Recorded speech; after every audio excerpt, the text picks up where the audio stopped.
Abe ko!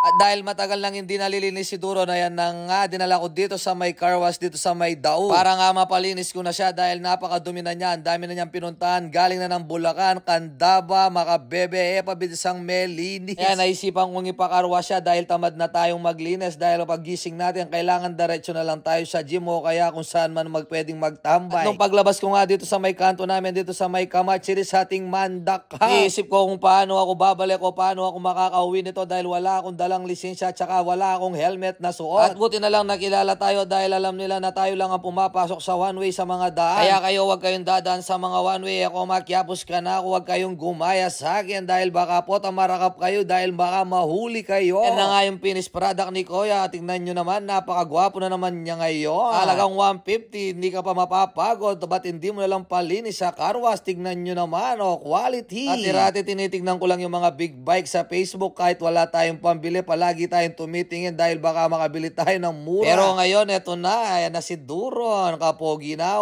color of the year pa si Duron. Katapos nga pala natin pinakarwas si Duron. Ayan na, dumiretso na agad na tayo sa gym. Dahil matagal-tagal tayong hindi nakakapag-gym dahil sa sobrang busy natin. Ayan na, nakapasyal na tayo ulit dito sa gym. Ayan na, pineflex na ni Abe ko. Ito nga pala yung alma mater na gym ko. Simula nung 2011 yata yun or 2012. Dito na ako nagbubuhat. Hindi pa ako ganito kalaki katawan. Ang pangalan nga pala ng gym na to ay X-Gym Republic. Dito lang yan sa may Phase 1, Kamachiles. Siyempre, inumpisan ko na agad dito sa may shoulder press. Bangka nito agad lang lumobo rin kaya katamong shoulder. Katapos nga pala natin dun sa may shoulder press ng 3 sets at 12 reps. Dumayo na naman tayo dito sa may machine press. Nakatapos tayo ng 3 sets, 12 reps. Ngayon naman, itirahin natin yung lateral range ng 3 sets at saka 12 reps. At nung natapos na natin yung lateral range, ayan na, lumipat na tayo dito sa may machine dahil para tirahin natin yung traps. Naka 3 sets and 15 reps na rin tayo. Pagkatapos natin dito sa may traps, ayan na, titirahin na natin yung mga bicep natin kabila. Nuna natin yung kaili. Pagkatapos ng kaili yung 1 tapos pinagsabay na rin natin. Naka 3 sets, 15 reps tayo dito sa may bicep. Ngayon bumalik na naman tayo dito sa may lateral range dahil ito yung paboritong workout ko sa shoulder. Nung natapos ko na yung mga workout ko, kailangan uwi na tayo dahil may naghihintay na masarap na pagkain sa atin sa bahay. Ito na nga yung sinasabi kong masarap na pagkain sa bahay. Tofu at saka salmon. Tingnan nyo naman kasustansya. Hindi pwedeng dilalaki yung mga muscle ni Abe ko.